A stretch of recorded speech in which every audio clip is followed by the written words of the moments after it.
నిన్న నా పేరు ధ్వని, నేను క్యాండిడేట్ యొక్క మేనమామను అవుతాను.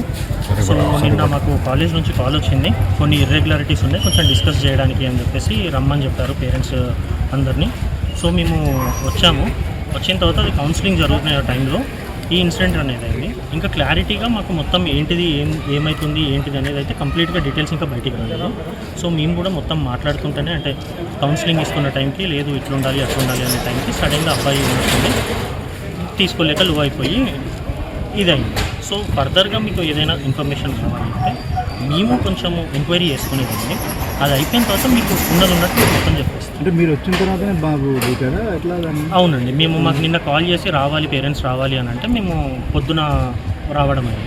అంటే ఇప్పుడు కాలేజ్ యజమాని ప్రెషర్ పెట్టిందా పిల్లల్ని? అది ఇంకా జస్ట్ మాట్లాడే టైంకే ఈ గ్యాప్లో ఇది అయిపోయింది. సో అందుకు అది ఎంతవరకు ప్రెషర్ ఉంది ఏంటి యాక్చువల్గా ఏమైంది అనేది మాత్రం ఇంకా మొత్తం ఫస్ట్ ఇయర్ 1-2 అండి, ఇప్పుడే స్టార్ట్ అయింది. సెకండ్ సెమ్లో ఉన్నాడు, AIML అని చెప్పేసి. సో మాది ప్రాపర్ వచ్చేది అబ్బాయి తనది వచ్చి మా అల్లుంది వచ్చేసి వరంగల్. సో వరంగల్ ప్రాపర్, వాళ్ళ ఫాదర్ వచ్చేసి TSRTCలో వర్క్ చేస్తారు. సో నేను ఫ్యామిలీ డీటెయిల్స్ ఎక్స్పోజ్ చేయాలని లేదు. సో అందుకు అని చెప్పేసి నేను మీకు కాలేజ్ యజమాని మీద అది అంటే నేను చెప్పే ముందు నేను ఫస్ట్ ఎంక్వైరీ చేసుకోవాలి. ఎంక్వైరీ చేసుకున్న తర్వాత నేను ఇవ్వాల్సి వస్తుంది. ఎందుకంటే మనకి ఇంకా మొత్తం ఉన్నట్టయితే ఇంకేది బయటికి రాలేదు. సో రానప్పుడు నేను ఏం చెప్పలేదు.